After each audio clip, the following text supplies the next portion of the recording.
बताइए, आपके पास एक क्वेश्चन है जिसमें यहाँ पर क्वेश्चन में गिवन है कि when 3 gram of carbon burn is burn with 11 gram 8 gram of oxygen you get 11 gram of carbon 11 gram of carbon dioxide.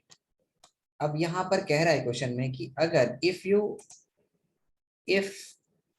It is being said that कि जब 3 ग्राम कार्बन को आप बर्न करते हैं with 8 gram of oxygen, you find that 11 gram of carbon dioxide is produced. What mass of carbon dioxide will be produced when 3 gram of carbon is burned with 11 gram of oxygen? So, sorry, 50 grams of oxygen.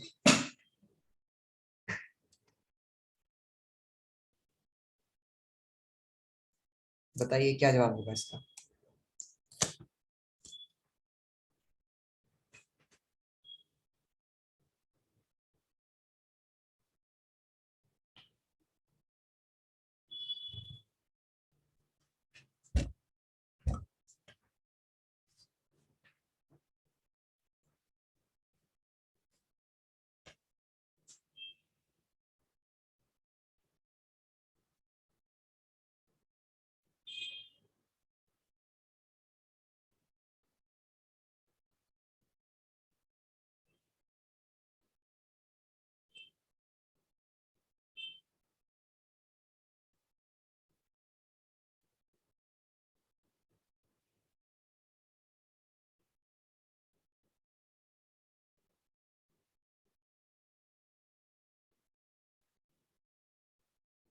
Simple है तो जल्दी बताइए। तो सबसे आसान question है आपके लिए।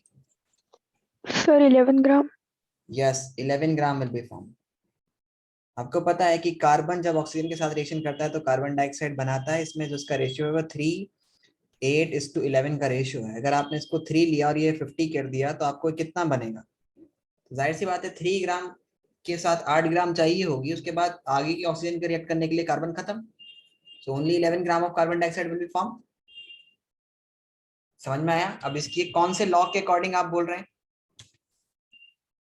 विच आप अपना स्टेटमेंट किस लॉ के अकॉर्डिंग ये बात कहेंगे कि ये सही है? बताइए मेरे को। Sir law of constant proportion. या लॉ ऑफ कांस्टेंट प्रोपोर्शन के अकॉर्डिंग हम ये बात बोलेंगे। Okay, so let's move to the next part for this chapter.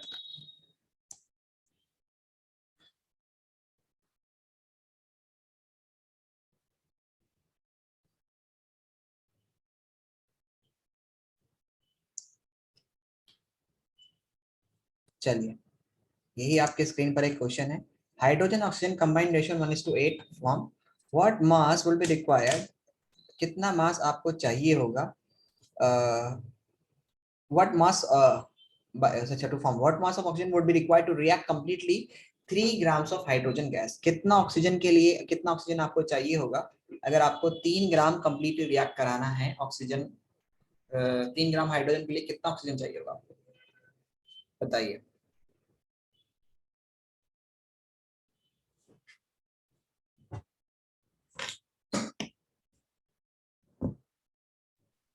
Sir 24 gram. 24 gram. Okay, सो हमको पता है कि 1:8 का रेशियो है। तो अगर आपको इसको 3 करना है तो आपको 3 से मल्टीप्लाई करनी होगी, तो ये भी आपको 3 से मल्टीप्लाई करना होगा। तो ये 24 ग्राम।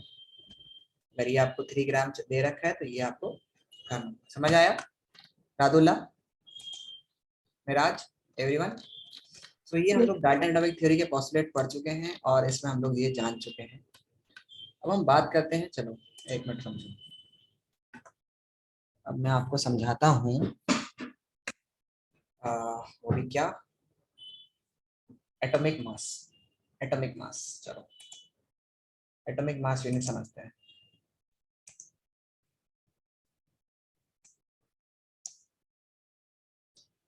एटॉमिक मास क्या था?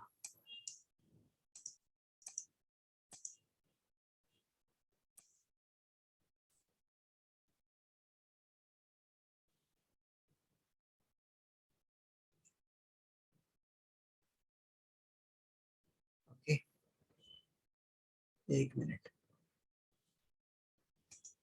चलो।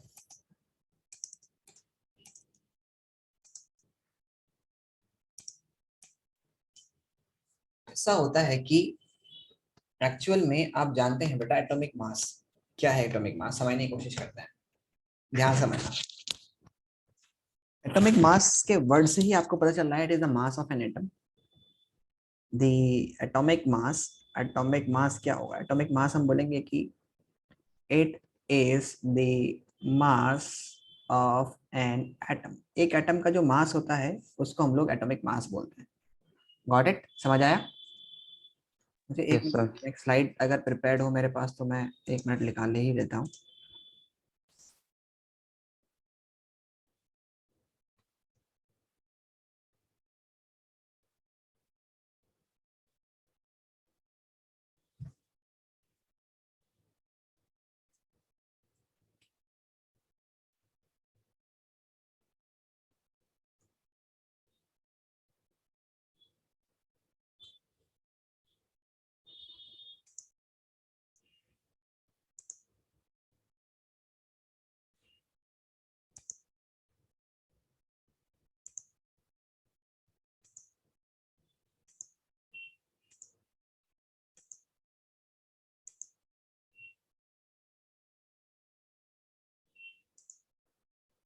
एक मिनट रुकिए।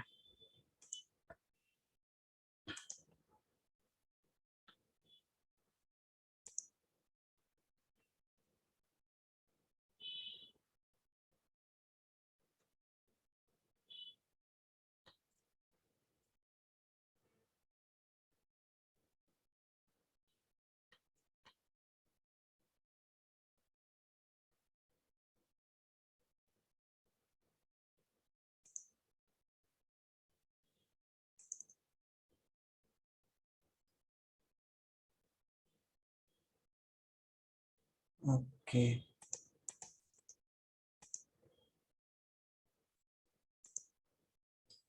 मिल जाए तो बहुत अच्छी बात है, फिर इतनी मेहनत नहीं पड़ेगी।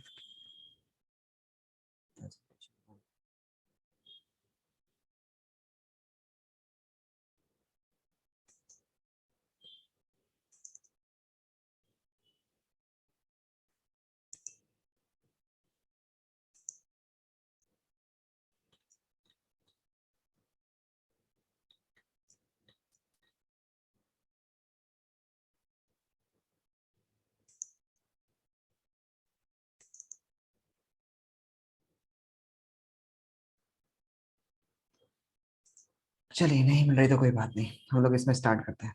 ओके, सो अभी हम बात करते हैं कि मोल हम लोग पढ़ने जा रहे हैं atomic mass. Okay, so what is atomic mass? तो atomic mass is the mass of an atom. किसी भी एक एटम का जो मास होता है उसको हम लोग एटॉमिक मास बोलते हैं। Atomic mass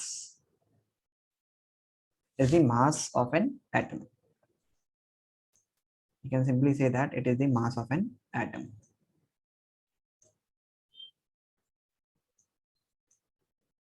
Atomic mass. It is the mass of an atom. एक एटम का जो मास होता है उसको हम लोग एटॉमिक मास बोलते हैं। ओके, या इसकी जो एग्जैक्ट डेफिनेशन है वो है that atomic mass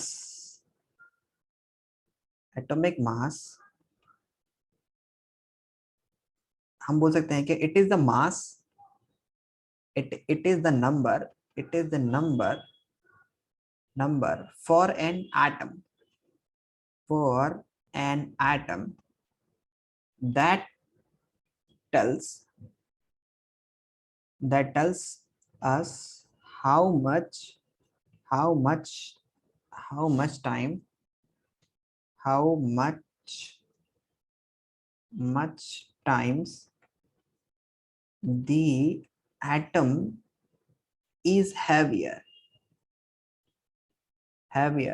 than 1/12 the mass of carbon 12 atom. Carbon 12 atom यानी कि ये हमें बताता है कि कितना गुना कोई एक, हम बोलेंगे कि how much times it is heavier, we simply say that कि कितना गुना ज्यादा है। ओके, सो अब ये हम लोग को 1/12 of mass of carbon 12 atom, ये कॉन्सेप्ट कहाँ से आया हम लोग उसको समझने की कोशिश करते हैं। देखो आप जानते हैं कि सबसे पहले जब एटम को डिस्कवर किया गया तो एटम डिस्कवर्ड हुए तो एटम का साइज बहुत छोटा होता है, और अप्रोक्सीमेट एटम का जो साइज होता है वो होता है 10⁻⁻10 एंगस्ट्रॉम के, उसमें -10 एंगस मीटर मीटर में, या हम बोल सकते हैं एंगस्ट्रॉम में उसका वेट मतलब मास होता है 10⁻⁻10 के पावर्स में हमारे पास होता है, that is very small in size. तो जब उसका साइज बहुत छोटा होगा तो हम लोग उसका मास भी बहुत कम होगा, और अगर उसका मास भी बहुत कम होगा तो उसको हम लोग मेजर करने के लिए, यानी कि उसको मेजरमेंट करने के लिए हम लोग को एक कोई रिलेटिव मास तो चाहिए होगा ना, जिससे हम लोग कंपेयर करेंगे। जैसे आप मैं बोलता हूँ कि आप लोग कोई मेजरमेंट करते हैं, सपोज करो आप एक लेंथ को मेजर करते हैं और आप बोलते हैं कि ये लेंथ यहाँ से लेके यहाँ तक एक 5 किलोमीटर लेंथ है, तो ये आपको कहाँ से मिला ये 5 किलोमीटर? तो आपने पहले एक आर्बिट्री चूज किया कि आज से हम लोग ये बोलेंगे कि कोई एक पर्टिकुलर लेंथ हम लोगों ने मान लिया, इसको 5 किलोमीटर ज्यादा लंबा हो गया, 5 मीटर मान लेते हैं कि ये 5 मीटर है। तो आपने मान लिया कि सपोज करो आप सब सब मतलब बहुत सारे देश के लोग बैठे और उन्होंने कंसिडर किया कि आज से ये जो लेंथ होगी इसको हम लोग बोलेंगे कि ये 1 मीटर है, और सारी कंट्रीज आए और अपने अपने स्केल से इसको मेजर कर लें, और आज से मेजरमेंट इसके इससे चलेगी। तो हमने कहा कि 1 मीटर इज दैट लेंथ, हमने उस लेंथ को क्या मान लिया, एक एक मेजरिंग एक एक हमने उसको क्या कंसिडर कर लिया, एक रिलेटिव लेंथ कंसिडर कर ली, और सारी लेंथ जो होंगी हमारे पास यानी स्टैंडर्ड लेंथ हम लोगों ने कंसिडर कर लिया कि ये हमारे पास 1 मीटर है, और इस डिस्टेंस से हम लोग कंपेयर करेंगे। अगर कोई डिस्टेंस इसके 5 टाइम्स होगा तो हम लोग उसको 5 मीटर कह देंगे। अगर कोई डिस्टेंस अगर इसके 5 गुना होगा तो सॉरी 10 टाइम्स होगा तो उसको 10 मीटर कह देंगे, 1000 टाइम्स होगा तो किलोमीटर कह देंगे। इसका 1/10 पार्ट होगा तो सॉरी 100 पार्ट होगा तो उसको 1 सेंटीमीटर कह देंगे। So that's we have consider this one. इसी तरह से हम लोगों ने वॉल्यूम लिया कि भाई इतना स्पेस जो होगा या 1 सेंटीमीटर क्यूब, ठीक है, अगर हम लोग 10 सेंटीमीटर लेते हैं, ठीक है, और 10 सेंटीमीटर को हम लोग कोई एक क्यूब बनाते हैं जिसकी 10 सेंटीमीटर लेंथ है और 10 सेंटीमीटर उसकी लेंथ है, 10 सेंटीमीटर उसकी ब्रेथ है, और 10 सेंटीमीटर उसका वॉल्यूम है, मतलब ब्रेथ हाइट है। सो अगर ये लेंथ ब्रेथ हाइट 10 10 सेंटीमीटर है तो हम लोग कंसिडर कर लेंगे कि ये जो जगह लेगा उसको हम लोगों ने मान लेंगे दैट इज 1 लीटर। ये 1 लीटर स्पेस होगा, इस 1 लीटर जगह लेगा, और आज से हम लोग को कहीं भी वॉल्यूम यानी कैपेसिटी यानी कितना ऑक्यूपेंसी है वो निकालना होगा तो इसके रेस्पेक्ट में हम लोग निकालेंगे। इसी तरह से हम लोगों ने अलग अलग चीजों की निकाला, केजी को हम लोगों ने कह दिया कि भाई आज से ये इतना इतने बड़े वेट को आज से हम लोग 1 केजी कहेंगे, और इसको 1 केजी कहेंगे, और इसका 1000 पार्ट जो होगा उसको 1 ग्राम कहेंगे। तो सारी कंट्रीज आए अपना अपना मेजरमेंट लेके चले जाएं, इसके बराबर लेकर के चले जाएं और अपनी अपनी कंट्रीज में इसके अकॉर्डिंगली मेजर करें। तो ये हमारे आर्बिट्री चूजन थे। इसी तरह से जब हम लोग को एटम का मास को मेजर करना था तो हम लोग को एक उसके लिए कंपैरेटिवली स्मॉल चीज को एक स्केल बनाना था जिससे हम लोग रिलेट कर सके, क्योंकि एटम का साइज आप ग्राम्स में या केजी में नहीं नाप सकते।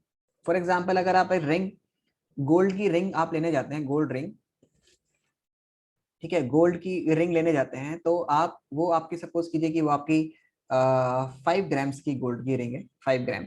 तो 5 ग्राम की गोल्ड की रिंग को आप उस जगह तो बिल्कुल नहीं मेजर करेंगे, या उस उन वेइंग स्केल्स पर या उस जगह पर तो बिल्कुल नहीं मेजर करेंगे जहां पर बहुत हैवी मशीनरीज को हम लोग मतलब ट्रक वगैरह को हम लोग वेइंग करते हैं, वहां पर तो बिल्कुल नहीं करेंगे, क्योंकि 5 ग्राम वहां के कंपैरिजन में तो नेग्लिजिबल होगा। उनसे तो हम लोग नहीं बोले कि अगर 5 ग्राम आपको मेजर करना है और आप बोलें कि 5 ग्राम वेट को मुझे उस जगह पे मेजर करना है जहां पर मेरी ट्रक, जो बड़ी बड़ी गाड़ियां हैं, वो हैवी हैवी मशीनरीज जो होती है उनका वेट जो होता है वहां पर मुझे 5 ग्राम गोल्ड को मेजर करना है, तो वहां पर तो ये नेग्लिजिबल माना जाएगा, एक्यूरेट बताएगा भी नहीं। सो हम लोग को इसी के हिसाब से रिलेटिव छोटे छोटे मेजरिंग हम लोग को वेट रखने होंगे और उसके हिसाब से हम लोग इसको कैलकुलेट करेंगे। तो तो इसी तरह से हम लोग को जब मेजर करना था किसी एक एटम का वेट, तो हम लोग को कोई एक आर्बिट्री चूज करना था कि आज से हम लोग इसी को इससे रिलेट करेंगे। तो हम लोगों ने अलग अलग एटम्स को कंसीडर किया। सबसे पहले हाइड्रोजन एटम को कंसीडर किया गया। हाइड्रोजन चूंकि सबसे छोटा था तो हाइड्रोजन को हम लोग कंसीडर कर लिया कि हाइड्रोजन हमारा वेट है, और हम लोग सारे एटम्स को इससे कंपैरिजन करेंगे। हाइड्रोजन को हम लोगों ने एक तरफ रखा, जैसे सपोज करो हम लोगों ने ऑक्सीजन को रखा, यहाँ पर और हाइड्रोजन को रखो इस जगह पर। हाइड्रोजन के एक एटम को हम लोगों ने रखा तो हमने देखा कि 16 ऑक्सीजन के एटम, 16 हाइड्रोजन के एटम्स, 16 हाइड्रोजन के एटम्स जो है वो एक ऑक्सीजन एटम के बराबर है। ठीक है, एक ऑक्सीजन एटम के बराबर है। ठीक है, सो इस तरह से हम लोगों ने कंसीडर किया, लेकिन क्योंकि हाइड्रोजन हर किसी के साथ बॉन्ड नहीं बनाता, तो हमारी जो कंपैरेटिबिलिटी वो हमने हाइड्रोजन को हटा दिया गया, यानी हाइड्रोजन कुछ टाइम के बाद रिजेक्ट कर दिया गया। पहले ये स्टैंडर्ड यूनिट ऑफ मास था एटम के लिए, लेकिन फिर बाद में इसको हटा दिया गया। उसके बाद ऑक्सीजन को रखा गया। ऑक्सीजन को इसलिए रखा गया क्योंकि ऑक्सीजन के साथ, ऑक्सीजन ज्यादातर सभी के साथ बॉन्ड बना लेता है, और बॉन्ड बनाने के बाद ऑक्सीजन के मास से जब हम लोग कंपेयर कर रहे थे तो उससे सबके ज्यादातर मास जो है वो होल नंबर में आ रहे थे, 1 2 3, मतलब होल नंबर में आ रहे थे। सो फिर भी हाइड्रो ऑक्सीजन को रिमूव कर दिया गया, क्योंकि बिकॉज ऑफ द बहुत सारे पर्पस की वजह से। ठीक है, क्योंकि मतलब कुछ इसके अंदर भी कुछ एक्सेप्शन थी। उसके बाद हम लोगों ने कार्बन, कार्बन 12, एक कार्बन, कार्बन के दो एटम्स होते हैं, एक कार्बन 12 और एक होता है कार्बन 14। कार्बन 12 एटम एक ऐसा एटम है जिसके अंदर एग्जैक्ट नंबर ऑफ न्यूट्रॉन है, प्रोटॉन है, और इसका कोई मतलब मास भी एकदम मतलब सही है, सॉलिड स्टेट में है। ठीक है, बहुत सारी चीजें इसके अंदर है। तो कार्बन को हमने कंसीडर कर लिया कि कार्बन आज से हमारा वो, कार्बन का एटम वो एटम है, कार्बन का एटम वो एटम है जिससे हम लोग सारे एटम को कंपेयर करेंगे। सो कार्बन 12 को हमने कंसीडर कर लिया। Carbon 12 was considered as standard mass for standard atomic mass। ठीक है, standard atomic mass for comparing the other units को कंपेयर करने के लिए, अदर एटम्स को कंपेयर करने के लिए। ठीक है, उसको हमने देखा। फिर हम लोगों ने जब देखा, कैलकुलेशन की, तो हम लोगों ने देखा कि कार्बन का एक, कार्बन 12 का एक एटम, कार्बन 12 का एक एटम, और हाइड्रोजन के 12 एटम्स, यानी 12 हाइड्रोजन एटम्स, 12 हाइड्रोजन एटम्स, और we can simply say that 6H2 molecule, 12 hydrogen atoms, उनका वेट बराबर आ रहा है। सो अब ये तो हो नहीं सकता कि हम लोग इसको 0 मान लें कि यहाँ से 1 है, तो फिर ऐसे तो इसका मास जो होगा वो बिल्कुल ही मतलब 1/12 पार्ट हो जाएगा। एक हाइड्रोजन एटम कितना होगा? 12 हाइड्रोजन एटम का मास हम बोलते हैं वो एक कार्बन एटम के बराबर है। 12 हाइड्रोजन एटम्स, 12 हाइड्रोजन एटम का जो मास है वो 1 कार्बन एटम के बराबर है। तो भाई एक हाइड्रोजन एटम का मास कितना होगा? तो एक हाइड्रोजन एटम का जो मास होगा, हाइड्रोजन का मास जो होगा, that would B 1/12 the mass of carbon 12 atom, mass of carbon 12 atom। सो इसको हम लोग ऐसे ही रखेंगे ना, अगर हम लोग इसको 1 मान लेंगे कि ये है, तो हाइड्रोजन का मास तो डेसिमल्स में आ जाएगा।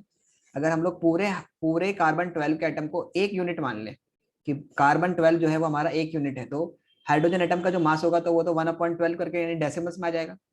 सो हम लोगों ने पूरे कार्बन एटम को कंसिडर नहीं किया, हम लोगों ने माना स्टैंडर्ड यूनिट के कार्बन के, अगर हम लोग 12 पीसेस कर देते हैं कार्बन एटम को के मास को, अगर हम लोग 12 यानी 12 पीसेस कर देते हैं, 12 pieces, we divided into 12 pieces such that, so जब हम लोग इसको 12 पीसेस में कन्वर्ट कर देंगे, 1 2 3 4 5 6 7 8 9 9 10 11 एंड देन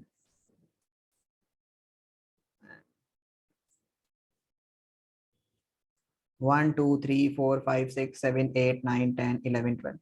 ठीक है, तो यहाँ पर हम लोग देखेंगे कि हमारे पास जो 1 पार्ट होगा ना, ये पार्ट, ये पीस, इसको हमने कंसिडर कर लिया कि ये जो पार्ट है हमारा, दैट इज द स्टैंडर्ड मास, और हम लोग इससे सबको मेजर करेंगे। यानी कि ये जो 1/12 पार्ट होगा, यानी पूरे कार्बन का एटम का पार्ट अगर हम लोग नहीं कंसिडर कर रहे, हम लोग सिर्फ इतना पार्ट कंसिडर कर रहे हैं, तो फिर हमारे पास हाइड्रोजन एटम का मास 1 आ जाएगा। यानी कि हम बोल सकते हैं कि हाइड्रोजन एटम्स, 1 एटम, पहले कितना था 1 एटम, या हम बोलेंगे 1 carbon atom is equal to था हमारे पास इक्वल टू 12 हाइड्रोजन एटम के बराबर आ रहा था। तो फिर हम लोग इस 12 को नीचे लेके आ जाते हैं, तो हम लिख सकते हैं 1/12 part of carbon atom is equal to 1 hydrogen atom. Mass of one hydrogen, mass of one hydrogen atom. So हमने 1/12 मास ऑफ कार्बन 12 एटम को हम लोगों ने क्या कंसीडर कर लिया बेटा, बताइए जरा।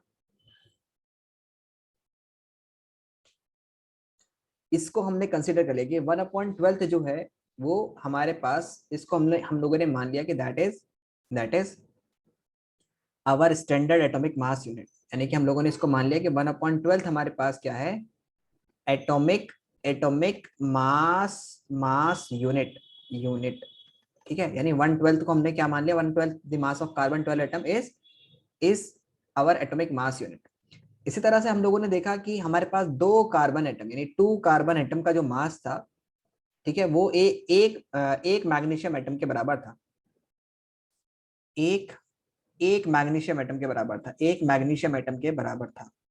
2 कार्बन एटम का मास एक मैग्नीशियम एटम के बराबर था। सो हम लोगों ने कार्बन एटम को तो नहीं माना, तो हम लोगों ने किसको माना, 1/12 पार्ट, इसका 1/12 पार्ट। सो मैं क्या करता हूं, 2 इंटू इसको मैं 12 से मल्टीप्लाई कर देता हूं और 12 से डिवाइड कर देता हूं। कार्बन कार्बन एटम का जो मास होगा वो 1 मैग्नीशियम एटम के बराबर, 1 मैग्नीशियम एटम के बराबर होगा। सो ये क्या है, 1/12 पार्ट ऑफ ये हमारे पास है 1 AMU एटॉमिक मास यूनिट। तो हम बोल सकते हैं कि जब इन दोनों की प्रोडक्ट हो जाएगी तो will get that 24 AMU is is is the mass of 1 magnesium atom, 1 magnesium atom. इस तरह से हम लोगों ने अलग अलग एटम्स के मास करके देखे और हम लोगों ने पता लगाया कि हाइड्रोजन का मास तो हमारे पास आ गया था 1 AMU, 1 AMU, यानी कि आप इसको 1 इंटू ये लिख सकते हो, तो 1 AMU। इस तरह से ऑक्सीजन का हम लोगों ने पता लगाया तो ऑक्सीजन का हमारे पास आया 16 AMU, यानी AMU का मतलब 1/12 the mass of carbon 12 atom, यानी कि कार्बन एटम का 1/12 पार्ट। इसी तरह से हम लोगों ने कार्बन एटम का कितना मास हो जाएगा, फिर कार्बन का 12 AMU हो जाएगा। कार्बन एटम का mass that would be considered as 12 AMU। कैसे, क्योंकि आप AMU की वैल्यू क्या है 1/12, तो 1/12 से 12 कट जाएगा तो पूरा एक कार्बन एटम के बराबर आ जाएगा।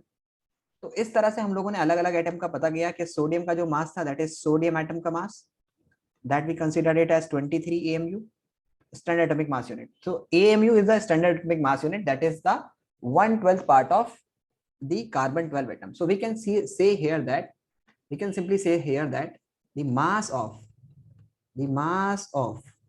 1/12 part of carbon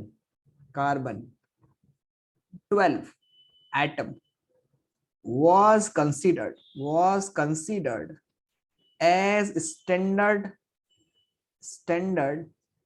mass for comparing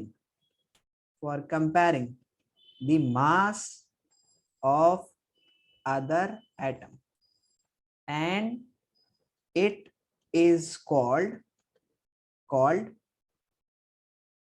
atomic mass unit। इसको हम लोग atomic mass unit कहते हैं, जिसकी 1 atomic mass unit 1/12 part of carbon 12 atom was considered as and it is considered as 1 atomic mass unit AMU, जिसको हम लोग short form में बोलते हैं।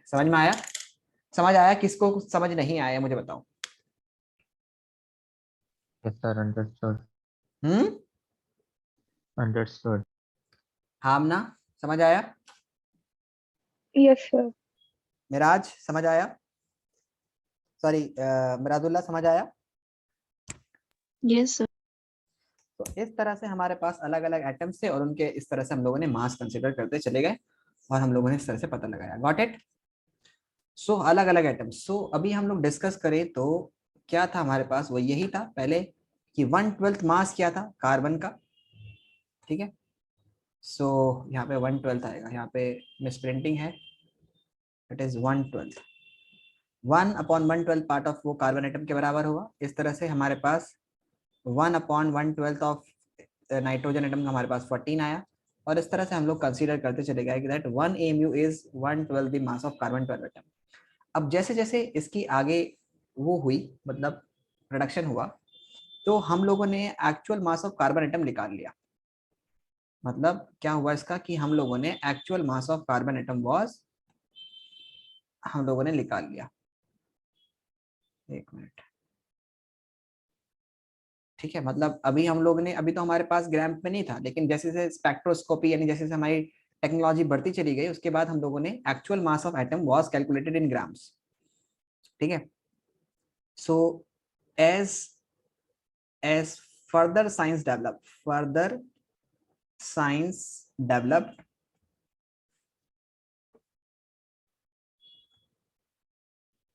डेवलप्ड हुई, ठीक है, तो we we calculate, we are able to calculate the actual mass, the actual mass of carbon 12 atom in grams, और वो हम लोगों ने पता लगाया that was 1.99 into 10 raised to the power minus 23 grams। ठीक है, इतना हम लोगों ने उसको पता लगाया कि ये हमारे पास इतना मास जो है वो कार्बन 12 एटम का है। ठीक है, यानी कार्बन 12 एटम का हमने उन्हें एक्चुअल मास पता लगा लिया। अब जब कार्बन 12 एटम का पता लगा लिया तो उसका 1/12 पार्ट भी हम लोग पता लगा लेंगे।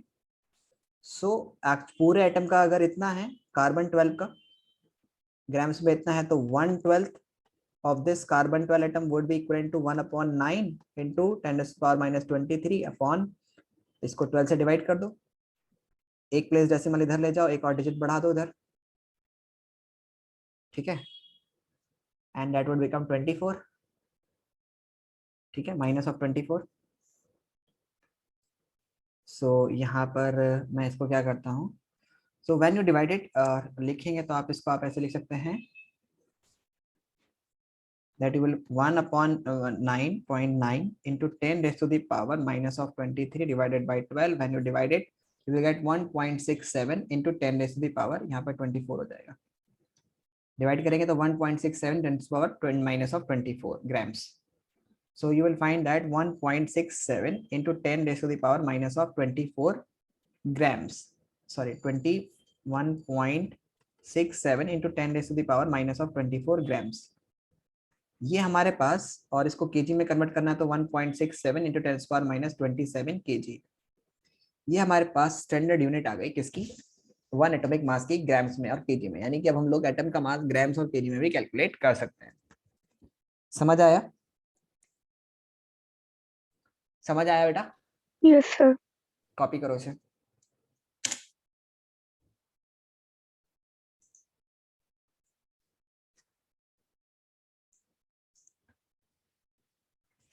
कि 1/12 मास ऑफ कार्बन एटम यानी 1 AMU, जिसको आप 1 AMU भी बोल सकते हो, कि 1 AMU in grams is equals to 1 AMU is equals to 1/12 the carbon 12 atom is equals to, आप डिवाइड करेंगे इसको, you will find this value, 1.67 10 to the power minus 24 grams।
Done?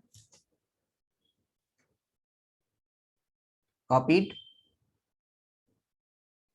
Yes, sir. Okay. Now moving further.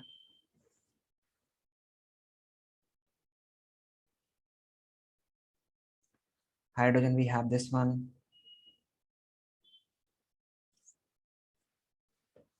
How do atom exist? So अलग अलग elements का हम लोगों ने अलग अलग तरह से एटम्स का मास मेजर किया. अब तुम यहाँ पर देखोगे कि हमारे पास क्लोरीन का जो एटम है वो एटॉमिक मास है वो 35.5 है. तो ये 0.5 कैसे हो गया? This is an average mass, क्योंकि क्लोरीन के हमारे पास दो आइसोटोप्स होते हैं, एक होता है 37 और एक होता है हमारे पास 35. सो 35 की परसेंटेज हमारे पास जो होती है दैट इज 75%, और बाकी वाला जो होता है हमारे पास वो होता है दैट इज हमारे पास जो 37 होता है दैट इज 75%. तो उसके हिसाब से हम लोग इसको कैलकुलेट कर लेते हैं मास को, और एवरेज हम लोग निकालना सीखेंगे अभी कैसे एवरेज मास को कैलकुलेट करते हैं. ओके चलो पहले ये सीख लेते हैं. सो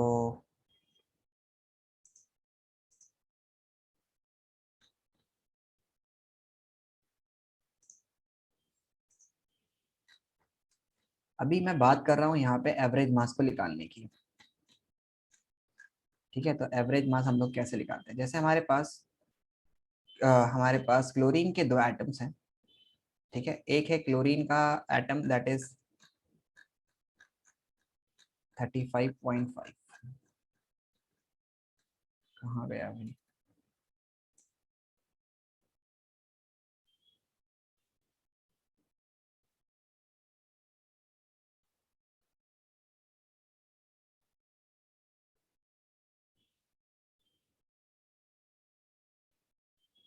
सो एटॉमिक मास हम लोग डिस्कस कर चुके हैं. एटॉमिक मास कंपैरेटिव क्वांटिटी है, वो यहीं पे बताया गया है कि 1/12 पार्ट हम लोगों ने डिस्कस किया है, वही यही यही रिप्रेजेंटेशन है उसकी.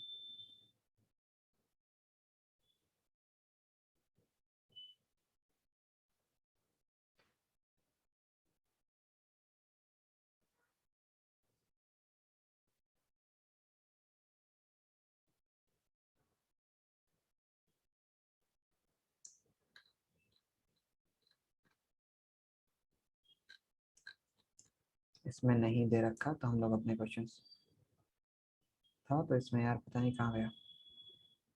कोई नहीं, इसमें एक क्वेश्चन है, हम लोग उसको करते हैं. शायद से वो अगले चैप्टर में है.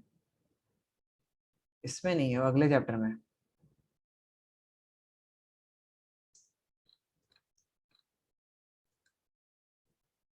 एक मिनट में चेक करता हूँ.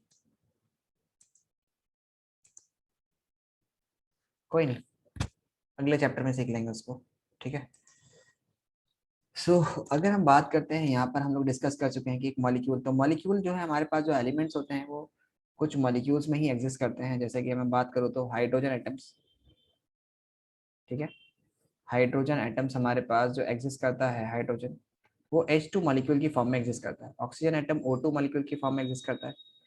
ठीक है, तो जितने भी हमारे पास नॉन मेटल्स होते हैं, नॉन मेटलिक गैसेस होती है जनरली, जैसे N2 है तो वो नाइट्रोजन की फॉर्म में एग्जिस्ट करता है. तो हाइड्रोजन के एक एटम का मास अगर 1 है तो इसका कितना होगा 2.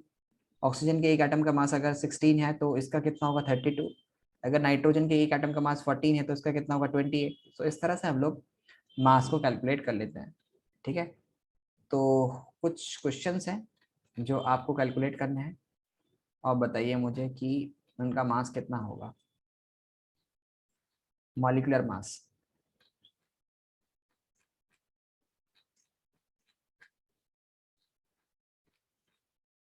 एक मिनट.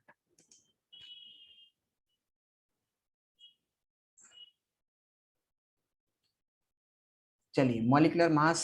अच्छा, मॉलिक्यूलर मास को भी डिस्कस करना जरूरी है ना, पहले मॉलिक्यूलर मास कितना होगा. ओके चलो, तो पहले डिस्कस ही कर लेते हैं. ओके, सो ये समझ में आया आप लोग को यहाँ तक? Got it? Everyone understood?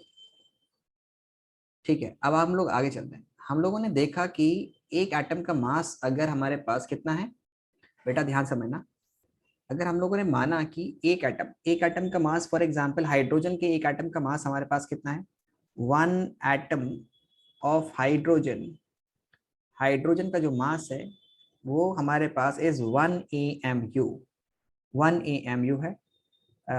1 atom of carbon का हमारे पास जो मास है that is 12 AMU।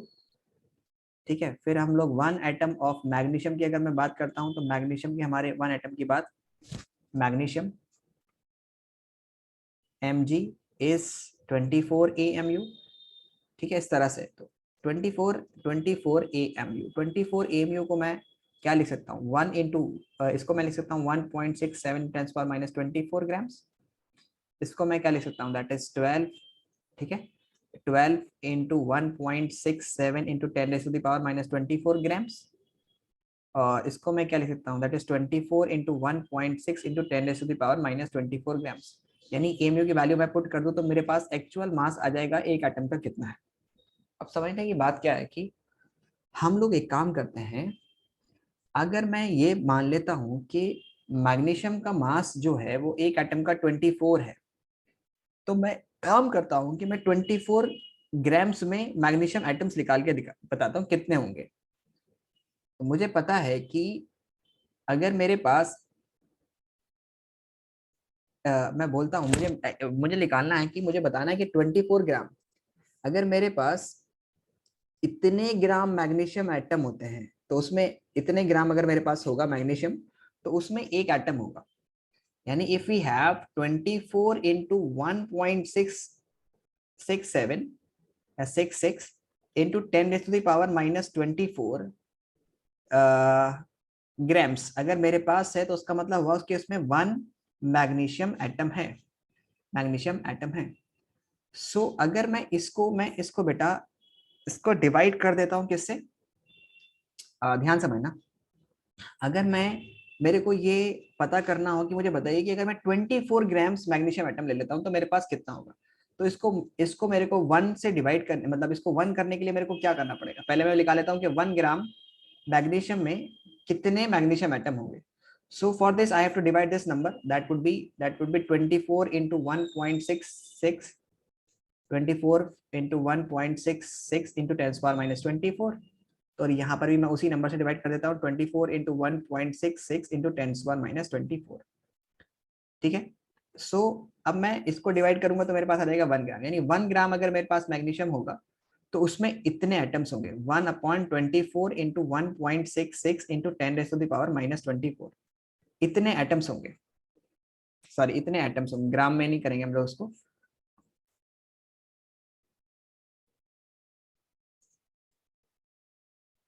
Okay, 1/24 into 1.66 या 67 या 68 into 10 raise to the power minus 24 grams. ये मेरे पास इतनी वैल्यू आएगी। तो अगर मैं इसकी 24 से मल्टीप्लाई कर दूं और उधर भी मैं 24 से मल्टीप्लाई कर दूं, 24 ग्राम्स में मेरे पास जो आएंगे वो कितने एटम्स आएंगे, दैट वुड बी, इसकी मैं 24 से मल्टीप्लाई करी तो ये 24 से 24 कट जाएगा, यहाँ पे 24 से मल्टीप्लाई की तो मेरे पास ये आ गया, तो मेरे पास आएगा 1.66 into 10 raise to the power minus 24। और जब मैं इसकी वैल्यू कैलकुलेट करूंगा तो I will get 6.022 into 10 raise to the power 23 atoms, 23 atoms है। क्या मैंने क्या करा, मैंने क्या ढूंढा, मैंने ढूंढा कि अगर मेरे पास मैग्नीशियम के एक एटम का मास 24 AMU होता है, एक एटम का नंबर ऑफ एटम्स। सो अगर मैं बोल रहा हूं कि 24 AMU में होता है एक magnesium atom, 1 magnesium magnesium atom, 1 magnesium atom 24 AMU में होता है 1 मैग्नीशियम एटम। तो अगर मैं इसको 24 ग्राम ले लेता हूं तो मेरे पास कितने एटम्स आएंगे, that would be 6.022 into 10 to the power 23 atoms आएंगे। यानी कि जो उसका एक एटम का मास था AMU में, अगर उसको मैं ग्राम्स में ले लेता हूं तो अगर मैं AMU में लेता हूं तो एक एटम का मास, अगर मैं वही मास को ग्राम्स में ले लेता हूं तो मेरे पास इतने एटम्स आएंगे। Let's check it to with other atoms, दूसरे एटम के साथ भी करते हैं। अगर मैं बोलता हूं कि मेरे पास लेट्स सपोज 14 हम लोग कंसिडर करते हैं नाइट्रोजन से, कि नाइट्रोजन के एक एटम का जो मास है यानी 14 AMU में होता है एक नाइट्रोजन एटम, एक नाइट्रोजन एटम, यानी कि मैं बोल सकता हूँ 14 इंटू 1.6 इंटू 10⁻⁻24 ग्राम्स में होता है एक नाइट्रोजन एटम। मैंने यहाँ पर एमयू की वैल्यू पुट कर दी। सो 1 ग्राम में कितना होगा? That would B 1/14 into 1.6 into 10⁻⁻24 nitrogen atoms होंगे। सो फिर अगर मैं इसको 14 से मल्टीप्लाई कर दूं इधर भी, और इधर भी मैं 14 से मल्टीप्लाई कर दूं, तो यू विल गेट ये कैंसिल आउट हो जाएगा, और यू विल गेट कि हमारे पास 14 ग्राम्स में होगा 1/1.66 इंटू 10⁻⁻24, जिसकी वैल्यू आएगी 6.022 इंटू 10⁻23 एटम्स। अब ये क्या चीज है? ये जो नंबर बार बार आ रहा है 6.022 इंटू 10⁻23, ये क्या चीज है? इसी को बेटा हम लोग बोलते हैं एवोगाड्रोस नंबर। क्या बोलते हैं इसको हम लोग? एवोगाड्रोस नंबर, या फिर इसको हम लोग बोल सकते हैं 1 मोल। 1 मोल एक नंबर है जिसमें इतने पार्टिकल्स या इतना कोई भी सब्सटेंस होगा तो उसको हम लोग 1 मोल बोलेंगे। अब तुम्हें समझना क्या है? समझना ये है कि अगर मैं बोलता हूं कि अगर मेरे पास 14 AMU मेरे पास नाइट्रोजन है, 14 AMU यानी 14 atomic mass unit is the mass of one nitrogen atom, तो 14 gram is the mass of 6.022 into 10⁻23 atom. या इसको आप लिख सकते हो कि 1 मोल एटम होगा। समझ आया? समझ आई ये बात या नहीं आई? Yes sir. सबको समझ आई? मुरादुल्लाह, हामना? Yes, sir. सो हमारे पास ये समझ में आ गया। हमने बोला कि 14 AMU अगर हमारे पास है तो उसमें एक नाइट्रोजन एटम है, तो 14 ग्राम होगा तो 1 मोल एटम होगा। सो हमारे पास दो तरह के एटॉमिक वेट्स हो गए। एक हो गया हमारे पास एक मिनट, एक हुआ है हमारे पास मॉलिक्यूलर मास, या मैं बोल सकता हूं कि एक हमारे पास होगा कि अलग अलग हमारे पास होगा। एक हमारे पास होगा एटॉमिक मास, और दूसरा हमारे पास है मोलर मास। दोनों में क्या फर्क है? एटॉमिक मास होता है mass of 1 atom. Molar mass होता है मास ऑफ 1 मोल एटम। इसकी यूनिट होती है AMU। जैसे for example 14 AMU is mass of 1 nitrogen atom. So इसकी यूनिट क्या होती है? इसकी यूनिट होती है ग्राम्स। एक ग्राम्स में मेजर होता है, और हम बोलेंगे, सही से लिख देता हूं, इसकी यूनिट होती है ग्राम। ओके, और फॉर एग्जाम्पल और ये जो होता है ये मास ऑफ 1 मोल एटम का होता है। अब फॉर एग्जाम्पल मैं बोलूंगा कि 14 ग्राम is the mass of 1 mole nitrogen atom. और 1 मोल हमारे पास किसके बराबर होता है?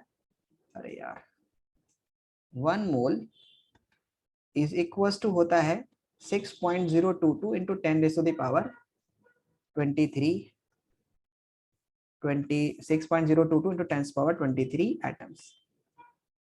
ठीक है, इसलिए इसको हम लोग ग्राम मॉलिक्यूलर मास भी बोलते हैं। ग्राम मॉलिक्यूलर मास या ग्राम एटॉमिक मास भी बोल सकते हो। अगर ग्राम में है तो मतलब ग्राम मॉलिक्यूलर मास या ग्राम एटॉमिक मास भी आप इसको बोल सकते हो। ओके, समझ आया? समझ आया बेटा? समझ आया? Yes sir. अगर मैं बोलता हूं कि कैल्शियम का आपको मोलर मास कैलकुलेट कीजिए, calculate the mass of calcium carbonate, calculate the molar mass of calcium carbonate. तो आपको पता है, अगर गिवन है कि कैल्शियम का एटॉमिक मास जो होता है वो 40, कार्बन का तो होता है वो 12, ऑक्सीजन का जो होता है वो 16। सो आपको पता है कि 40 इसमें एक है, कार्बन भी एक है, और ऑक्सीजन हमारे पास 3 है, तो 16 इंटू 3 तो you will get 40 plus 12 plus 48, you will get 100. तो 100 ग्राम, ग्राम याद रखना, मोलर मास बोला है तो gram will be the molar mass of this compound. और इससे पूछा जाए कि इसका मॉलिक्यूलर मास बताइए. मॉलिक्यूलर मतलब एक मॉलिक्यूल का mass. So you can simply write it 100 AMU या 100 U. U हम लोग लिखते हैं यूनिफाइड मास, क्योंकि मॉलिक्यूल को हम लोग एटॉमिक मास नहीं लिख सकते ना, तो इसलिए हम लोग उसको एटम हटा के यूनिफाइड मास लिख देते हैं. ओके, समझ आया? समझ आया? Yes, sir. ओके, तो मुझे ये बताइए कि अगर मैं ये करता हूं तो इथाइलिन का molar mass C2H2, sulphur S8 का मोलर मास बताइए, P4 का बताइए. दे रखा है सल्फर का 32 होता है एक का, P4 का 31 होता है, HCl का बताइए कितना होगा, HNO3 का बताइए कितना होगा.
लगाया कितना होगा?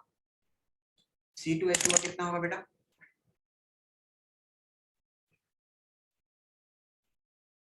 दो कार्बन दो हाइड्रोजन, कितना हुआ मास?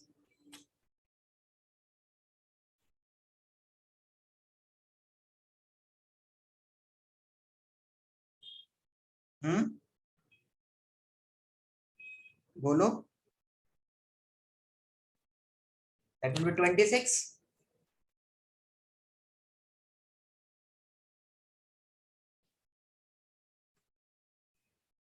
भाई दो कार्बन है यानी 2 into 12 प्लस दो हाइड्रोजन यानी 2 into 1, चलो 24 plus 2 you get 26. Sulphur S8 तो 32 एक में है तो 8 से मल्टीप्लाई कर दीजिए, तो 8 2 the 16, 8 3 the 24, 25 256. Phosphorus P4 तो 31 into 4 you will get 412. So hydrochloric acid 1 होता है एक का और इसका होता है 35.5, so you will get 36.5. HNO3 1 plus 14 plus 3 into 16 is equals to 1 plus 15 plus ये दोनों मिला दिया 15 and so 16 theta 48. So you will get here 8853 and one carry you will get here 63. So 63 is the mass for the HNO3. इस तरह से आपको ये question भी करके लाना है. ये क्वेश्चन